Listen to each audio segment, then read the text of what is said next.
দেশের অন্যতম জনপ্রিয় অভিনেত্রী জয়া আহসান দুই বাংলাতেই সমান দক্ষতায় অভিনয় করে চলেছেন।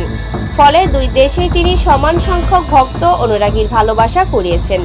দেশে অসংখ্য সফল সিনেমায় অভিনয়ের পর টলিউডেও তিনি একের পর এক ছবিতে দাপটের সঙ্গে কাজ করছেন। তবে দুই বাংলার জনপ্রিয় এই অভিনেত্রীকে তোপের মুখে পড়তে হয়েছে। ভারতের পশ্চিমবঙ্গে জয়া আহসানকে আমন্ত্রণ করায় রাজনৈতিক উত্তেজনা দেখা দিয়েছে।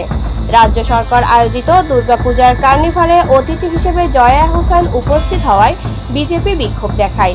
রোববার 5 অক্টোবর পশ্চিম বর্ধমান জেলা দুর্গাপুরে এই ঘটনা ঘটে। ইটিভি ভারতের এক প্রতিবেদন থেকে এই তথ্য জানা যায়। যদিও বিজেপির বিক্ষোভের মুখোমুখি হতে হয়নি জয়াকে। এই অভিনেত্রী দুর্গাপুর ছাড়ার পর বিক্ষোভ মানববন্ধন শুরু করে দলটি। প্রাকৃতিক দুর্যোগের মধ্যেই দুর্গাপুর কার্নিভাল চতুর্থ বর্ষে জাঁকজমকপূর্ণভাবেই চলছিল।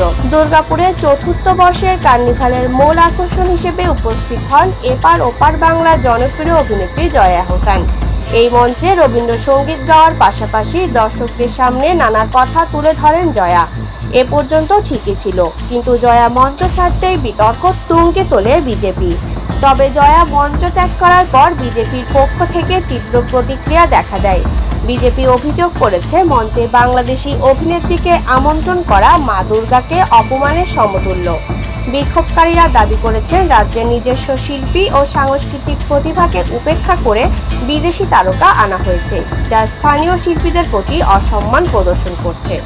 বিক্ষোভকারীরা আরও বলেন, এক বাংলাদেশি নাগরিককে দুর্গাপুরের কার্নিভালে আমন্ত্রণ জানানো দায়িত্বজ্ঞানহীন ও প্রশ্নযুক্ত সিদ্ধান্ত। এমন উদ্যোগ দেশের সাংস্কৃতিক স্বাতন্ত্র্যকে হানি করেছে।